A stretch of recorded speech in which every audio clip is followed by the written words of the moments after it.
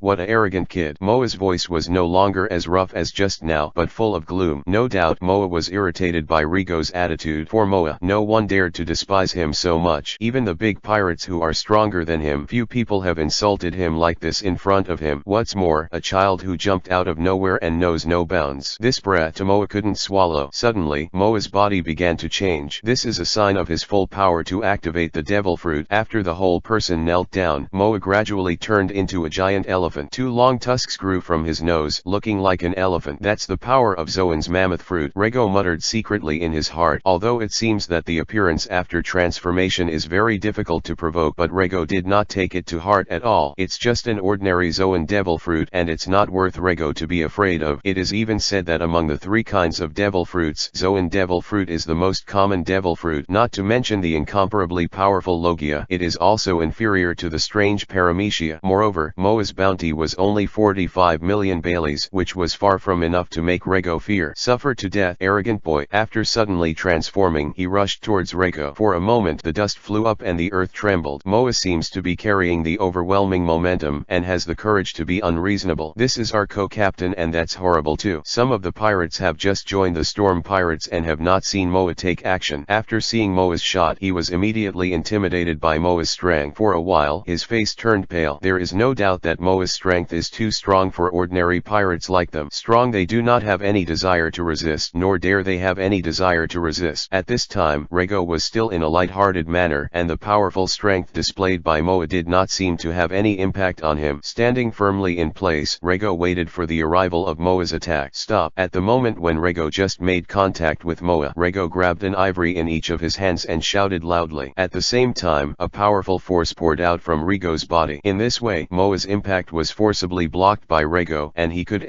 go even one step. What? All the pirates who were watching around for a while were dumbfounded, and no one thought that Moa was actually blocked by Rego. You must know that it is the impact of a giant elephant running. However, this is just the beginning. Boy, you. Just when Moa was about to say something, Rego started again. Get up. After a loud shout, Rego slowly lifted the transformed Moa up. The pirates who saw the scene were too shocked to speak. In their world, there is no possibility of such a thing happening at all. And now, it happened. Every pirate's worldview was shattered by Rego. Not good. Suddenly a pirate spoke up, his voice full of fear. Under the influence of this child, the other pirates also escaped from the shock. At the same time, Moa, who was also lifted by Rego, seemed to be thrown out by Rego, and the direction was right here. Run. Suddenly a pirate shouted, then turned around and started running desperately. Under his reminder, most of the pirates also started running. However, it seems a little late. Moa, who was lifted by Rego, was thrown in their direction by Rego. Several screams sounded. Those pirates just now, except for a few responsive ones, most of the remaining pirates did not escape this disaster, and those who were more responsive stopped and began to gasp for breath. feeling that they had finally saved their lives. But will Rego let them save a life so easily? Without this possibility, Rego's movements did not stop, and he continued to chase after him. None of the pirates who escaped survived this disaster. All the pirates that appeared in Rego's sight were blown off the back of the head by Rego's stick. Afterwards, Rego walked to Moa's side again.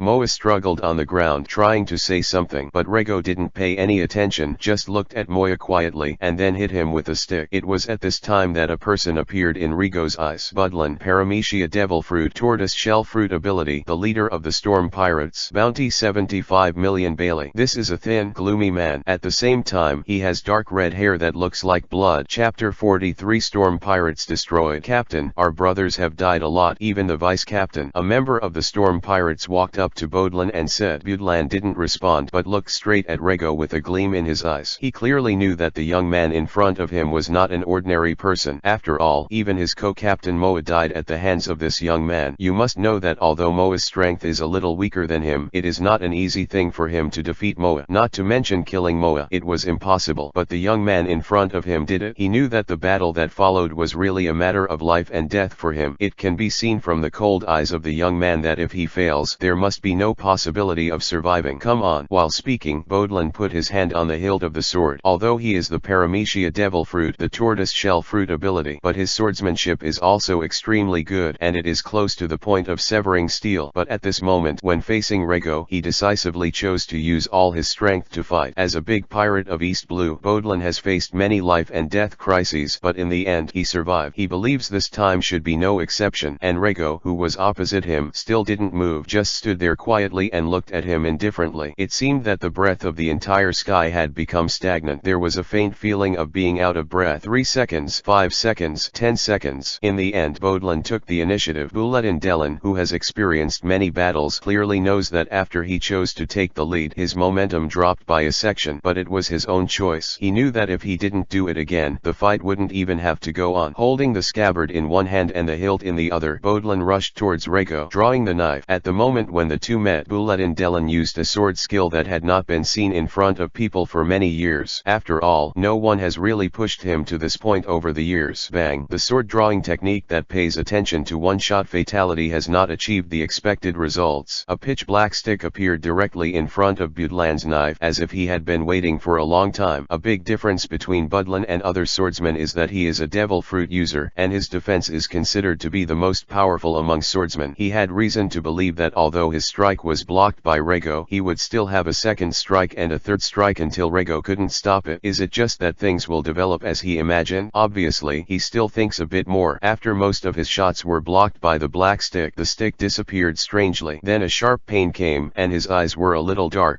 Having experienced countless storms and waves, he couldn't hold back but cried out. If his sanity is still clear, he will definitely want to give up the devil fruit ability that has accompanied him for many years. It was because of the devil fruit that gave him a strong defensive ability that he could stay awake under Rego's blow, and the price of sobriety is a burst of extreme pain. Few people can live with this kind of pain. Under this blow, Bodlin's eyes were tightly closed, his body was trembling constantly, and large drops of sweat dripped from his forehead. As for the battle between the two, Bodlin had already forgotten about it. At this time, Buletin Delin really put his life and death aside. Then Bodlin slowly opened his eyes and began to take a deep breath, but it can be clearly seen that his eyes seem to have lost focus, and his eyes are dull. Obviously, Bodlin's mind was still fuzzy at this time. After a long while, Bodlin's mind became a little clearer. Then he looked up and saw Rego, who was looking at him with a smile, as if mocking him. When did Buletin Delin, who has been in East Blue for many years, suffer from such anger? The severe pain that had just been pressed by him for a while seemed to be churning again. His face turned pale and blue, and the changes were extremely violent. After taking a few deep breaths, Buletin Delin managed to stabilize his emotions again. Then he looked at Rego again. Always the kind of smiling, squinting look. Budlan still wanted to say something, but Rego obviously had no desire to continue playing with him. Another stick, but this stick Buletin Delin couldn't stop it. Afterwards, Rego continued to walk towards the base camp of the pirates. Only this time, his speed increased a lot. He knew that the battle between him and Bodlin just now must be watched by many people, and those people may escape at any time, but he didn't want to let go. But Bodlin fell there forever. As the famous big pirate of East Blue, Bodlin is estimated to have no possibility of burying in the ground. Of course, it is impossible for Lei Ge to have the idea of helping Budlan to land, and the other pirates pirates of the Storm Pirates will turn out to be the same as Budlin, and there will be no surprises. As for the children still alive here who were captured by the Storm Pirates and prepared to be sold as slaves, even if they are young, they are not that stupid. 1, 2, 3. Rego, who was moving fast, killed the pirates who were running away one by one. There is no mercy on hand. In this way, the Storm Pirates, known as East Blue, were wiped out by a 13-year-old in one day. Almost no one survived. I have to say, this estimate can be regarded as a good reincarnation of heaven. You are free. After opening the fence outside the pirate base camp, Rego spoke to the children. Looking at these ragged, sluggish, and even delirious children, Rego didn't know what to say. In the face of the pirates of the Storm Pirates, Rego can strike mercilessly. But seeing these poor children, Rego really felt helpless. This is some property left by the Storm Pirates. You should take it and divide it. Rego pointed to some items that he had piled up on the side and said to these children, these properties were all found from the headquarters of the Storm Pirates, and now he only hopes that these properties can help these children live a good life in the future. Just looking at the confused appearance of these children, Rego really didn't have much expectations. Then Marine will come here to bring you home. Rego spoke again. He really has no experience in dealing with such troublesome things, so he decided to leave the rest to Marine. Just as Rego was about to leave, a child came up. Can you tell me your name? The child opened his mouth, pleading in his tone. Chapter 44. Back to Marineford. My name. Facing the little boy's question, Rego didn't answer directly, but repeated it. Yes, it's your name. Although the boy's tone is relatively immature, the firmness contained in it is very obvious. For the little boy, Rego saves him, and although he has no ability to repay Rego, he still remembers Rego's name. An interesting boy. Seeing the light that occasionally flashed in the boy's eyes, Rego muttered to himself. In recent times, Rego's powerful characters have not been seen in One Piece / King of Pirates. He had some doubts if he watched a fake One Piece / King of Pirates. For the child in front of him, Rego knew that this was a man of faith. If such a person can live, he will definitely be able to make a career on the sea. Like the saying so often in One Piece / King of Pirates, there's nothing stopping a man from running to the sea. This boy may also leave his name on the sea in the future. You'll find out later on. Rego didn't answer the boy's question directly, but turned a corner. Well, here it is. Eat it. Afterwards, Rego pulled out a small box from his body and took out a strange fruit from it. Then the strange fruit was handed to the little boy. Yep, it's a devil fruit. This devil fruit was found by Rego in the room of the Storm Pirates Captain Bodlin, and it should be Bodlin's collection. It was only because Bodlin had already used the devil fruit that he kept the devil fruit in his collection. Then after he was defeated by Rego, his collection naturally became Rego's. Originally, Rego was going to bring this devil fruit back, but now he has changed his mind. A devil fruit is enough to transform the little boy in front of him, and he also wanted to see where this little boy could go in the future, so he decided to help the little boy and let him have a higher starting point. After all, a high starting point can save a lot of time. As for what kind of devil fruit this devil fruit is, Rego doesn't know. Moreover, for Rego, who does not intend to use the devil fruit, no matter what abilities this devil fruit has, it is impossible to attract Rego. In Rego's hands, this devil fruit is useless. For Rego, who has a system, becoming a devil fruit ability user may not be icing on the cake, but asking for trouble. After all, losing the ability to swim is no small thing in the world of One Piece / King of Pirates, because more than 90% of the area here is the sea. Rego knew clearly that after the little boy ate this devil fruit, his destiny would change a lot. At least it was no longer possible for him to live an ordinary life. After all, the life of every devil fruit person who has acquired the ability is different from that of ordinary people. Although the devil fruit ability person is hated by the sea, but every devil fruit ability person also yearns for the sea. The boy didn't hesitate, and after taking the devil fruit from Rego, he opened his mouth and ate it. Interesting. After seeing the boy gulp down the entire devil fruit with a look of death on his face, Rego said with a small smile on his face, the little boy in front of him is indeed not an ordinary person. He actually ate the devil fruit, which was said to be worse than feces, and there was nothing left. Of course, Rego has only heard of devil fruit's unpleasantness. After all, he is not devil fruit capable, and he has never eaten it. Then, I hope there will be a chance to meet again in the future. After muttering a word in silence, he turned and left. After destroying the entire Storm Pirates, his mission this time has been successfully completed. Now he is going back to Marineford, the headquarters of Marine. As for the rest of the matter, he is going to contact the nearby Marines and let them solve it, especially the remaining group of children here. If Rego is to deal with it, Rego really has no way to start. Marine headquarters, Marineford. Sengoku was behind his marshal's desk, lost in thought. On his desk there is a document, an intel about Rego. The Storm Pirates were destroyed. All members died at the hands of Rego, and there were no survivors. survivors. This paragraph of less than 30 words made Sengoku think for a long time. Although he is called the resourceful general, he is still cautious when facing the new forces of Marine headquarters. Every decision he made affects the future development of Marine. Sengoku is still very satisfied with the results of this Rego mission, but looking at the information on the table, Sengoku had a worry in his heart, fearing that Rego was a murderer. There is no doubt that a murderous person is not suitable for staying in Marine. After all, in his opinion, Marine is responsible for justice. Of course, in Rego's point of view, Marine really isn't doing much justice at the moment. A bloodthirsty person who may become a senior general of Marine in the future is inappropriate in Sengoku's view. Of course, he could not conclude that Rego was a murderous person based on the results of this mission alone. Therefore, Sengoku decided to continue to observe after thinking. After all, Rego has a certain relationship with Garp and Zephyr, and he can't make a decision lightly. Then he picked up the piece of information and put it in the mouth of the goat beside him. Meanwhile, Rego also returned to Marineford, and the first acquaintance he met was the Monet, who was scolded by him once at the martial arts tournament. "Well, what's the matter with you?" Looking at Monet with a coffin face, Rego said helplessly. For Monet's martial idiot, Rego really had nothing to do. He knew that in the next sentence, Monet would definitely say that he wanted to fight him. "Lego, let's duel." After hearing Rego's question, Monet said. At the same time, Monet's hand was already touching the handle of the knife. There is no doubt that Monet has been very vigilant towards Rego after being brushed by Rego the first 2 times. Monet knew that the person in front of him could do anything. Therefore, when facing Rego, Monet can be regarded as playing the spirit of 12 points. He wants to prevent any problems that arise. For him, things have been repeated, and he does not want them to be repeated. After all, being played by the same person 3 times is really not a glorious thing. Looking at Monet, who was waiting for him, Rego had an idea in his heart. Chapter 45. See Zephyr. "Are you going to duel with me?" Looking at Monet, who was waiting in front of him, Rego said in a deep voice, and the expression on his face became serious. He was ready to start correcting. Monet was flickering. "Yes, I'm going to fight you." Monet, who thought he was fully prepared, was naturally not frightened by the expression on Rego's face. As a swordsman, the word fear never appeared in Monet's dictionary, and he has an unyielding spirit. Even if Rego's strength is really far stronger than him, he will not lose the courage to challenge Rego. You know it or not, a duel is a very serious business. Rego spoke again, with solemnity in his voice. "Can you fool Monet into doing this?" Rego thought secretly in his heart. Rego thought he had a natural allergy to duels, especially when he saw Monet. Rego knew that if he was entangled by Monet, he would be in big trouble in the future. "I know that duels are very serious." Monet didn't notice anything, but followed Rego's words and began to speak. As a swordsman, Monet also attached great importance to duels. "So, I can't promise you." Hearing that Monet took the bait, Rego said. Rego then begins explaining to Monet why he rejected Monet. "In my hometown, a duel between 2 brave men must be presided over by the most prestigious person in the area. You're alone now, and there's no respectable person around to preside over our duel. Therefore, if you want to duel with me, you have to get a very prestigious person from the Marine headquarters to be the host of our duel. Only then will I accept your duel. Otherwise, you are insulting me. You know, a brave man cannot be easily insulted." As Rego continued to speak, his face became more and more serious. It even got a little gloomy at the end.